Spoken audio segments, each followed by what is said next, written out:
महिला आरक्षण को पास किया तो मेरे ऐसे समाज के लोग उनका हार्दिक अभिनंदन करते थे। देश की संसद ने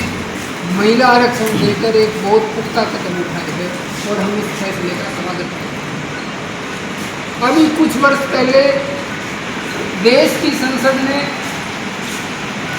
10% EWS के आरक्षण को संसद से पास किया, उसका भी हमारे बड़े भाइयों ने स्वागत किया। जब हमारे बड़े भाई महिला आरक्षण भी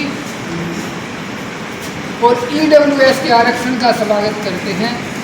आज उन्होंने इस पहल में इस DSC आरक्षण के वर्गीकृत होने पर हमारे साथ छात्र से छात्र मिलाकर हमारा अभिनंदन करना चाहिए, ना कि इसका विरोध करना चाहिए। हमारे बड़े भाइयों ने घोषणा की है कि वो अगस्त के ही महीने में भारत बंद का ऐलान करने की उन्होंने घोषणा की। जब वो सभी वर्गों के आरक्षण की वकालत करते हैं, अरे भाई हम तो आपके ही वर्ग से, हम तो आपके ही भाई हैं, हमारा विरोध किस लिए? और मैं भारतीय जनता पार्टी के नेताओं से एक बात साफ सुथरे शब्दों में अपील कि यदि वो आपको वोट नहीं देते, चाहे उनका वोट बसपा में ट्रांसफर होता हो, चाहे कांग्रेस में ट्रांसफर होता हो, मैं मुख्यमंत्री जी के साथ साथ BJP के प्रदेश अध्यक्ष मोहनलाल मरूंगी जी से सविनय निवेदन करता हूँ कि 17 सीटों में से 12 टिकटें DSC। अब सवाल उठता है, अगला सवाल उठता है कि हरियाणा में विपक्ष क्या करे। आज भूपेंद्र सिंह हुड्डा हरियाणा प्रदेश कांग्रेस कमेटी का चेहरा है, जो खुद को भावी मुख्यमंत्री समझते हैं। मैं उनसे भी अपील करता हूँ कि वो DSC के मामले में अपनी मंशा जाहिर करे। वो DSC के मामले को लागू कराना चाहते हैं या लागू नहीं।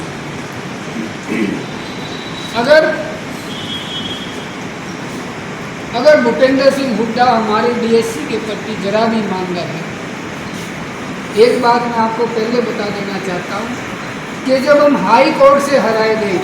मैं हरियाणा शब्द इस्तेमाल कर रहा हूँ क्योंकि 2006 में जो हरियाणा के अंदर हरियाणा हाई कोर्ट से जो फैसला निकल कर आया था, उसमें ये कहा गया था कि ये वर्गीकरण गलत तरीके से किया गया है, जबकि ऐसा उसमें कुछ भी नहीं। वो फैसला आ चुका है और मैं दूसरे शब्दों में कहूँ, हमारे शब्दों में कहूँ कि अब आप न्यायालय की भागनेबाजी खत्म हो चुकी है और आप इसको तत्काल अगस्त में होने वाले मानसून सत्र में इसको पास करें। अगला सवाल ये उठता है कि भारतीय जनता पार्टी इस देश के अंदर नंबर 1 पार्टी तो नहीं बन सकी, क्योंकि तेलंगाना के मुख्यमंत्री, जहाँ पर कांग्रेस की सरकार है, जिन्होंने कल ही अपना फैसला जारी कर दिया, उन्होंने घोषणा की है कि हम सर्वोच्च न्यायालय के फैसले को तत्काल प्रभाव से लागू करेंगे। मैं मनोहर लाल जो भूतपूर्व मुख्यमंत्री होते थे, उनके साथ साथ जो आज कांग्रेस BJP के वर्तमान मुख्यमंत्री नायब सिंह सैनी जी से ये कहना चाहूँगा, ये अपील करता हूँ कि आप नंबर 1 तो नहीं बन सके, आप नंबर 2 बनने में देरी मत कीजिए। कहीं ऐसा ना हो कि दूसरे दलों की सरकारें इसको फिर से लागू न करें। अब सवाल ये उठता है, एक बात मैं राहुल गांधी पे टिप्पणी करना चाहूँगा कि जब देश में लोकसभा का चुनाव चल रहा था, देश के विपक्ष के नेता माननीय राहुल गांधी जी हाथ में संविधान लेकर प्रचार कर रहे थे। जो बात मुझे बड़ी अच्छी लगी, मगर जो मैंने उसका सारांश निकाला, वो सारांश मैं आपको बता देता हूँ कि जब वर्ष 2005 में 5 से लेकर वर्ष 2014 तक हरियाणा में कांग्रेस की सरकार थी और कांग्रेस की सरकार द्वारा हमारे DSC के अधिकारों को लूटा गया था, छद्म तरीके से छीना गया था। मैं राहुल गांधी जी से पूछना चाहता हूँ, जब हरियाणा में हमारे अधिकारों का उत्पीड़न हो रहा था, उस समय आप संविधान को लेकर माँ बेटा कौन से दिल में छिपे हुए? ये राहुल गांधी जी को स्पष्ट करना चाहिए। वैसे संविधान उठाने से कोई संविधान का रक्षक नहीं बन जाता। अब मैं मेरे एससी समाज के लोग 17 विधानसभा की सीटें आरक्षित वोट से आती हैं। हम भारतीय जनता पार्टी के सभी नेताओं से, जो विशेषकर संगठनों में काम करते हैं, उनसे ये अपील करते हैं कि हमें 17 में से 12 सीटें डीएससी समाज में, क्योंकि समय समय पर यदि मैं मोहन भागवत जी के बयान की चर्चा करूं, मोहन भागवत जी ने देश के अनेक हिस्सों में घूम कर भारत की सरकार से ये अपील की थी कि आरक्षण की समीक्षा होनी चाहिए। ना ही राज्य सरकार ने और ना ही केंद्र सरकार ने आरक्षण की समीक्षा की, मगर सर्वोच्च न्यायालय ने अपनी सुप्रीम कोर्ट लगाकर हमारे डीएससी समाज को स्वतंत्रता आवश्यक। हम आज के इस प्रेस के माध्यम से हम सीजीआई का और उनकी टीम का दिल से आभार व्यक्त करते हैं, धन्यवाद करते हैं कि जिन्होंने इस डीएससी समाज के 33 लाख लोगों को आज़ादी की हवा का आभास किया। भले भारतीय जनता पार्टी केंद्र में और राज्य में आज़ादी का 75वां अमृत महोत्सव मना रही हो, मगर हमारी ये डीएससी की 37 जातियाँ इस आज़ादी के अमृत महोत्सव में भी हम गुलामी का महसूस कर रहे थे। जब हमने राज्य सरकार से बात की कि इसको नौकरियों में लागू करो, तो भारतीय जनता पार्टी के लोगों का एक ही रिप्लाई होता था कि हमने शिक्षा में दे तो दिया, आपका मामला सर्वोच्च न्यायालय में विचाराधीन है, हम कुछ नहीं। पत्रकार बंधुओं, मैं आपको एक बात बताना चाहता हूँ, जब वर्ष 2020 में भारतीय जनता पार्टी की सरकार ने इसे शिक्षा में लागू किया, मैं सरकार को ये बताना चाहता हूँ तब भी ये मामला सर्वोच्च न्यायालय में विचाराधीन था। इसका अर्थ ये हुआ कि जब सर्वोच्च न्यायालय शिक्षा के आरक्षण पर कोई प्रतिक्रिया व्यक्त नहीं करती, इसका अर्थ ये है, समझा जाए कि राज्य सरकारें हमारे साथ भागीदारी करती हैं। अभी 2 जुलाई को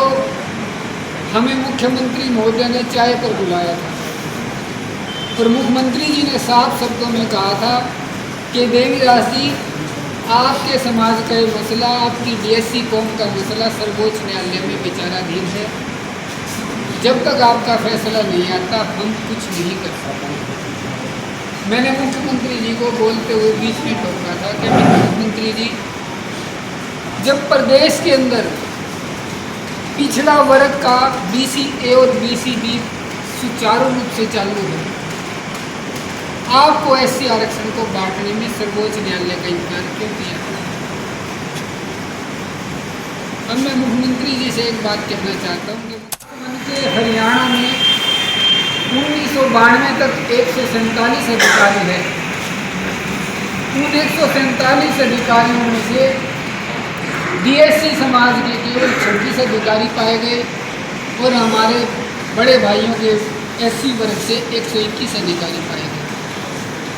और द्वितीय श्रेणी में 399 अधिकारी पाए गए, जिसमें बड़े भाइयों की तरफ से 368 पाए गए और डीएससी वर्ग से केवल 31 पाए गए। क्लास 3 के अंदर 18,454 कर्मचारी पाए गए, जिनमें से डीएससी की संख्या कुल 1846 थी और जबकि हमारे डीएससी समाज एससी समाज की तरफ से, हमारे बड़े भाइयों की तरफ से 16,608 कर्मचारी पाए गए। जब ये वर्ष 1994 में लागू किया गया था, ये 11 वर्षों तक लागू रहा और इन 11 वर्षों में जो अधिकारी लगाए गए वो भी मैं आपको सूचीबद्ध करना चाहता हूँ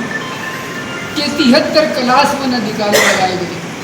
और उन 73 क्लास 1 अधिकारियों में से 37 अधिकारी डीएससी के पाए गए और 36 अधिकारी एससी के पाए गए। सेकंड क्लास के 770 अधिकारी पाए गए 385 DSC वर्ग से आए और 385 SC वर्ग से आए। और क्लास 3 के अंदर 11,794 कर्मचारी पाए गए, जिसमें से 6,018 DSC वर्ग से पाए गए और 5,776 SC समाज से पाए गए। जो हमारे SC वर्ग के भाई ये बड़े छाती पीट के कहते हैं कि आपके समाज में बच्चे पढ़े लिखे नहीं हैं, मैं ये उनको बता देना चाहता हूँ, जब हमारे समाज में बच्चे पढ़े लिखे नहीं थे तो बराबर अधिकारी कहाँ से निकलते? ये विषय बड़ा विचारणीय विषय है और मैं इसको समाज के साथ साथ सरकार को भी ये कहना चाहता हूँ कि इन सब बातों के ऊपर, इन सब बातों के ऊपर गंभीरता से मंथन करके इस फैसले को एग्जीक्यूट करना चाहिए। और मैं समाज के लोगों से एक अपील करता हूँ कि यदि ये सरकार अब आपकी परीक्षा लेने वाली है, जब तक हम कोई बड़ा अधिवेशन नहीं करेंगे, 25-30 हज़ार लोगों का कोई जनमत इकट्ठा नहीं करेंगे, ये सरकार मानने वाले नहीं है, क्योंकि ये देखना चाहती है कि कहीं ये लोग DSC लागू करा के कांग्रेस की तरफ तो नहीं बढ़ गए। आज ये हमारे समाज की परीक्षा की घड़ी है और हम बहुत जल्द